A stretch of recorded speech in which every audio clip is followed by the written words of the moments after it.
What's going on, YouTube, and welcome back to Chasing Sunsets. Let's continue with chapter 6. So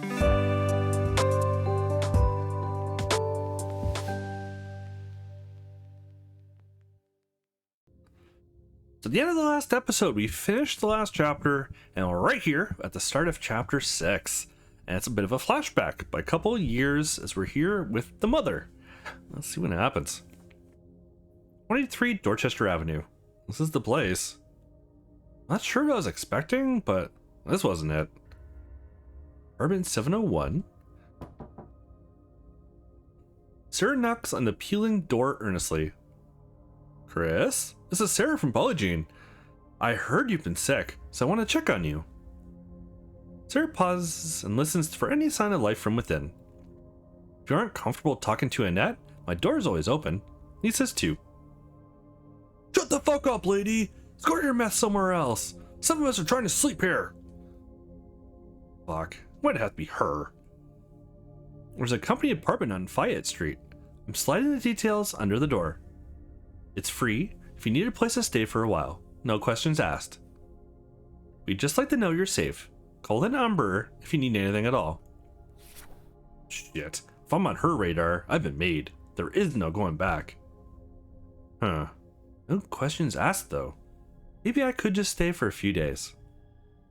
He sighs heavily as Sarah's footsteps fade down the tenement hallway. Oop. An agitated note creeping into his uncle's voice snaps Christian back to the present. This case has bigger problems now, possibly of the criminal variety. Criminal? As it pertains to a civil lawsuit?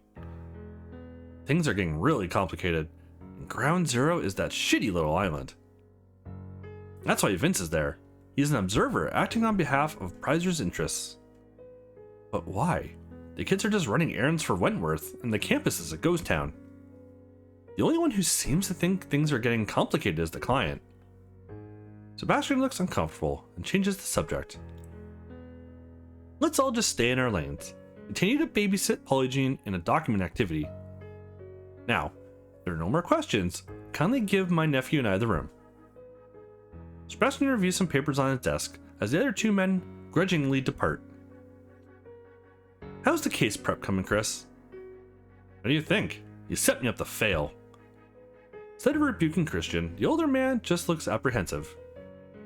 I'm beginning to think we all were. What's got your hackles up?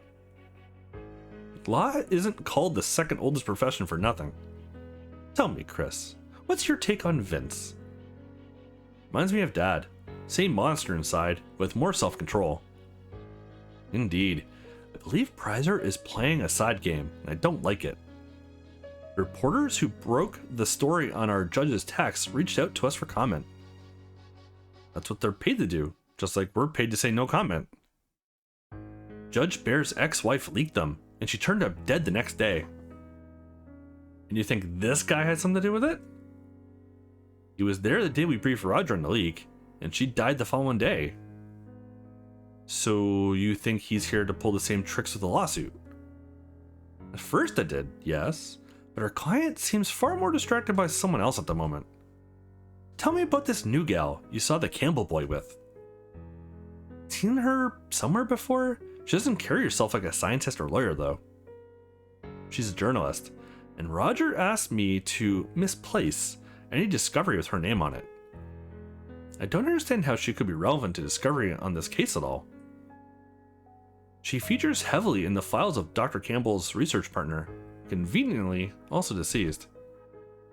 Devin Chapman. Wasn't your first case for Prizer defending allegations he dabbled in eugenics? Yes, a victory that rings hollow now that I learned this girl may be a genetic copy of the late Dr. Campbell. You definitely didn't know that. Now you see, a pregnant recall could cost billions. An unsanctioned research could end the company. Shit. So what's our play? For now, we play dumb and hope opposing counsel doesn't notice a few missing files. But we'll need to be ready to drop Prizer like a bad habit if this goes pear-shaped. Pear-shaped. Seb, how did this happen?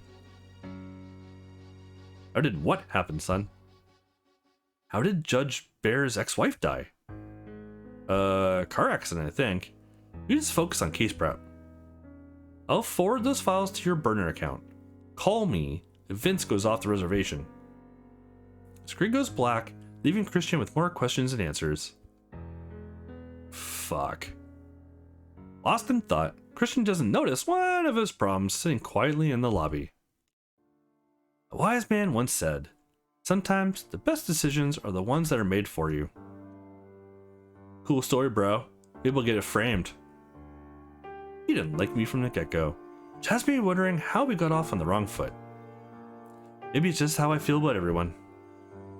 Maybe. Hey, you worked for Miss Campbell before she died, am I right?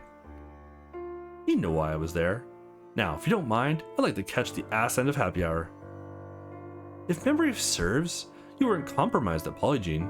You quit. Why is that, I wonder? If I didn't know any better, I'd say you developed a soft spot for your mark. Nah, that'd be as stupid as writing the same playbook on 2 consecutive hits. Got him. The barest hint of a smile betrays Vince's delight. So, we do understand each other. That's good. Run along now, while I think about how this is gonna feel. What? Winning the Try Hard Tourist Shirt Award? Oh, got him. Killing the same woman twice. Oh. Interesting. Oh, yeah. Oh, no. You don't even think about it. So, Mal wakes you up with, some stuff. Leave that for you to decide on your own. When the tide finally retreats, she snuggles up next to you, humming happily to herself. Well, that was mind-blowing. That's one way to describe it. You better not say it was astounding, or I will choke you in your sleep. Nope, we should definitely keep doing it until we describe it appropriately. Melody closes her eyes and squeezes you in some sort of offset hug, sighing contently. Alex, what does this mean? I mean, for us. I wasn't looking to put any labels on it. No, I get that. I just know a guy like you isn't gonna settle down or be a one-woman guy. You know what? Let's just forget I asked. I thought this was about helping you. Let's just play it by ear for now. I'd like to see what this can become. Ooh. That is a tough one. Okay, so we have our options here, and reading them over, I'm getting the impression it's this first one, you're basically saying you're not interested in being with her at all. This one, you are keeping an open mind to keep it maybe more casual, or you just want to see how it goes, not as serious for now. And this one is, I'm hardcore going into you. I have a feeling if I pick this one, it hurts the path with Jay, is my guess.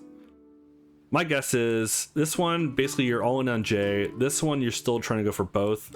This one, it's all for Mallory and hurts and basically kills it with Jay. I think what I'm going to do is I'm going to put a save in here. So I'm going to pick one, and that's where we're going to follow the rest of the playthrough.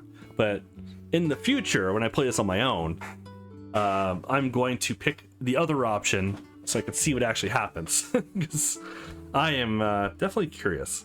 So for this one, let's pick the middle one. Well, I like where things are going. Maybe we just take it day by day. Mario looks at you thoughtfully for a long moment before responding.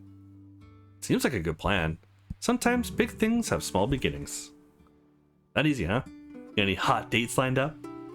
You're literally the only guy within 5,000 miles I'm even slightly interested in. Not exactly a date magnet. But you're alright with it if I am? It's gotta be a catch. I'm not so stupid as to think you drop everything for me. Also, Amanda seems to have taken a liking to you. Wait, are you suggesting? Pump the brakes. Double tap. I'm just thinking out loud. I don't think everyone in my circle would be so open-minded. Probably not, but sneaking and hiding never ends well either. I figured you'd be happier. It's just something Lisa said. I forgot about her. Jesus, Alex, how many ladies do you keep in your stable? No, it's not that. Just reminded me that something that seems too good to be true. +3 + 1. Valerie grins playfully. Maybe it is, but you also miss all the shots you don't take. Returning to her room, Mallory finds Amanda tapping away on her New England Globe laptop. This must be the walk of shame I read so much about. Oh, don't even start with me. You're in a doghouse, Missy. No need to thank me for the assist. That is what friends are for. I can't believe you. What were you thinking? I was thinking that you need to get laid. I did, but not like that. It was not only what you wanted, it was what you needed. So, how's it feel? Tell me everything. Resigning herself to the interrogation, Mallory sits on the bed next to her friend. It's amazing. It's hard to describe, really. But describe it, you will, for science.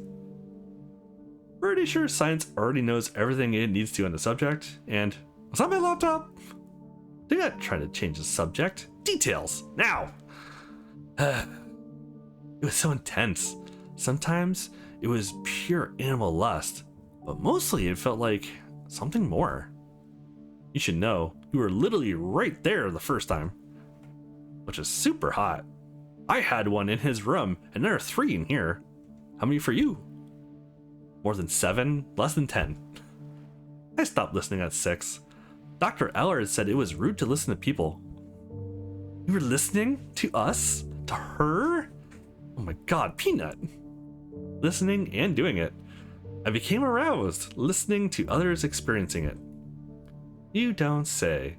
Better write John Hopkins. Don't want to send a research team to document this. There'll be time for that later. I still have some questions for you. For example, Alex should have experienced a refractory period after each one. What's with this weird fascination with it, Peanut? And also, yes, I did not observe one. You two are just doing it for 13,620 seconds. That is noteworthy. Wow, measuring it in seconds makes it sound impressive. And he did have one. It was just very short. This bears further study. I don't think it was that unusual. Maybe it's his superpower? Or he's got good genes. I will refrain from making the obvious joke. Oof, yeah, don't go there. Goes without saying that he likely owes half of his remarkable abilities to you. To me? How? Men are what their mothers made them. Ralph Waldo. Oh, Jesus, girl. Oh, you bitch. And I had gone all morning without thinking about that. Hehe. So, I love the way it felt in my hand when it did things. Next time, I will manage on my own. Thank you. So, why are you using my laptop? I was connecting data points. I also see that you have a copy of Sarah's files on the flash drive. Of course, I was the one who found them to begin with. Does Alex know you have retained a copy of them? I've been working on solving the Sarah puzzle. I wanted to surprise him. I've committed the relevant facts to memory, and may be able to help if you're more specific. Sarah knew the test results on Pregnia were manipulated, but she never figured out how. Because she did not have Devon's files, which fortunately you have had the foresight to scan.